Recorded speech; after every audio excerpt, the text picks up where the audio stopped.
सवाल ये है कि हम सांस लेने के दौरान ऑक्सीजन को अंदर लेते हैं और कार्बन डाइऑक्साइड को खारिज करते हैं, लेकिन ये कार्बन डाइऑक्साइड आता कहाँ से है? Toxic material and from blood.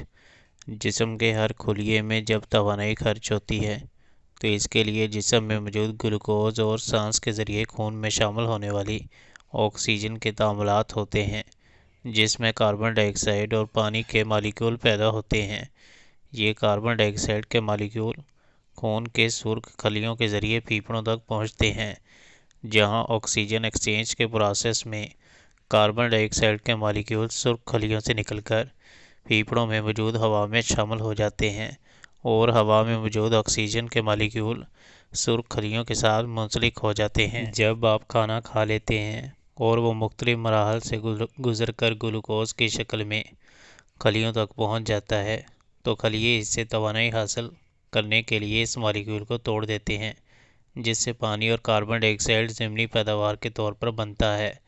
अब ये कार्बन डाइऑक्साइड मुख्तलिफ मराहल और शक्लों से गुजरकर खून की मदद से वापस फेफड़ों तक आ जाता है, और जब कार्बन डाइऑक्साइड का प्रेशर खून से फेफड़ों की निस्बत ज़्यादा हो तो आसानी से फेफड़ों में मुंतकिल हो जाता है और आपसे बाहर निकाल देते हैं।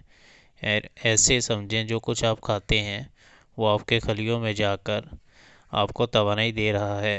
अब जलने से कार्बन डाइऑक्साइड पैदा होगी और जलने के लिए ऑक्सीजन ज़रूरत होगी। जब हम सांस लेते हैं तो ऑक्सीजन हमारे लंग्स में आती है। लंग्स में ब्लड कैपिलरीज होती हैं जिसमें वो ऑक्सीजन जज़ब हो जाती है। फिर खून उस ऑक्सीजन को लेकर हमारे जिस्म के हर सेल को ऑक्सीजन फराहम करता है। हमारे सेल इस ऑक्सीजन को इस्तेमाल करते हुए रेस्पिरेशन करते हैं, जिसके नतीजे में एनर्जी और कार्बन डाइऑक्साइड बनता है।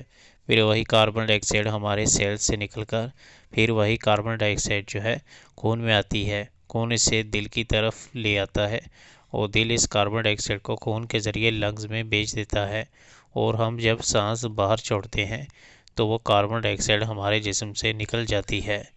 जिस्म में बनती है ग्लूकोज के टूटने से।